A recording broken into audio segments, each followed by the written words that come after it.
4 vehicles for learning. Inquiry-based learning can be explained in many different ways, and I once read an article called The Many Levels of Inquiry by Heather Banshee and Randy Bell. And this article inspired me to think of a new analogy to help explain the levels. So at the time, my son was 3 years old and we had tons of toys and little cars all over the house. So naturally, the analogy emerged for me as 4 vehicles of learning. And here it is. Learning is like a journey. Now imagine you're going on a road trip towards some new destination that we'll call the land of new understanding. Well, it turns out there are many ways to get to new understanding and different kinds of new understanding. So it matters which vehicle you choose. You could take direct instruction, structured inquiry, guided inquiry, or independent inquiry. Now, each one of these vehicles will provide you with a different type of experience. Let's see how each journey would unfold. We'll consider each with respect to 5 questions. For each vehicle of learning, who's driving? Where exactly are we headed? Who has the map? What's fueling us? And how will we know when we've arrived? Okay, we'll look at the first vehicle, direct instruction. This is like a big yellow taxi. The teacher is the driver in the front seat, and the student is in the back seat of the learning, and the vehicle is headed towards a predetermined understanding, perhaps some region of the established curriculum, and the teacher maps the most efficient route. The teacher knows the specific destination in advance, and the journey is fueled by the desire to deliver the student there too. It's like a drive-by form of learning where the teacher says, "Look, there's ancient Egypt, exam ahead." This more traditional style of learning involves usually lower order questioning, and it's not inquiry. Direct instruction often looks like some variation of this. There's some facts in the textbook, the teacher lectures, the students take notes, and there's a test. In the direct instruction model, the teacher takes on the role of lecturer. Now, is this a useful model? Absolutely. Should teachers use direct instruction? Yes. Sometimes you just need to know simple facts in the quickest possible way, like, where's the bathroom? Oh, it's 2 doors down to the left. So this is not a time to make a long drawn-out inquiry like, where do you think the bathroom is? Direct instruction has its place. It is a taxi to deliver students to a specific learning destination. Trouble is, when you're a passive passenger, you may be more easily forgetting how you arrived at the destination, and you may not feel the same ownership over the learning journey. Secondly, let's look at structured inquiry. Now this is where the teacher is the driver of the learning vehicle, but now the student is up front as a co-pilot. The destination is known in advance by the teacher, like it's the creation of some formula project or structured lab work. And he or she often has a roadmap and offers it to the students, but lets them interpret it, saying, like, here's the map, what do you see? The journey is fueled by curiosity surrounding an essential question, and there's lots of higher order questioning throughout the process. It's also known as recipe-based inquiry because a student knows he or she has arrived when they're able to roughly bake the same results as the teacher, maybe with some variation on a theme. So for example, a structured inquiry in a home economics class might begin with the question, how can we design an Alice in Wonderland themed cake?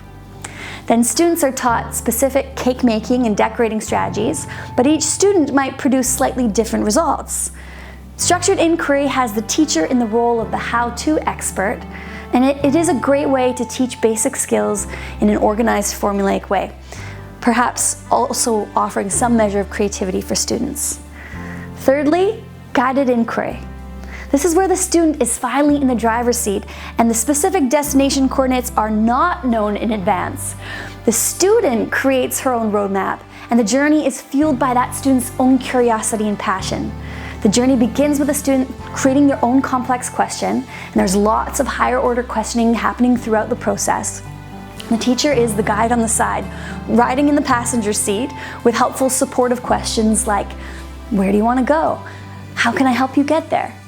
And the student knows that he's arrived at the destination when he's created some new knowledge for himself, some new solution or meaning. Maybe there's a cool project or invention. And the teacher is in this role of coach, who's available for check-ins and encouragement, but the coach never directly tells the student where to go and doesn't presume that she knows better than the students. The coach has faith in the student to arrive at his own solutions. For example, a guided inquiry could look like this. Say a grade 5 student wonders, what would it be like to be a fashion designer?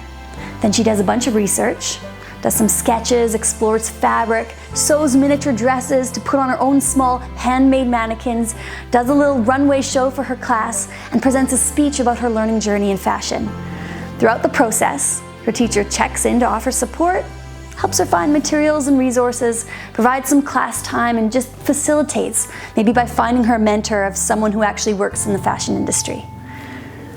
Lastly, we look at independent inquiry. It's also called free inquiry or open inquiry. Independent inquiry is when the student is in the driver's seat and the teacher is in the back seat, just along for the ride. Like guided inquiry, the destination is not known in advance and the student creates the roadmap based on her own essential question and passion. The journey is fueled by curiosity and passion. There's a lot of higher order questioning happening throughout the process, and the teacher's even more removed and only acts like a mirror, there to witness and celebrate the student's journey and ask open-ended questions to help the student reflect on her own learning.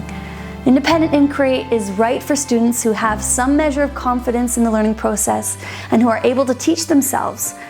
Independent inquiry can be frustrating and overwhelming when a student doesn't yet have research skills or a personal commitment needed to see the project through to the end, but these things can be gained. An independent inquiry that starts from a student's own question and emerges from their passion, that's going to be something they're going to commit to. And after all, we all need to know how to do independent inquiry in our lives because life is independent inquiry. Like whenever you go ask a question like, which job is right for me? Or how should I vote in the next election? Or who should I marry? Should I get married? Or what will make me happy? All these questions are the start of your independent inquiries that we will face in life. And we should be the ones to arrive at our own answers in these situations.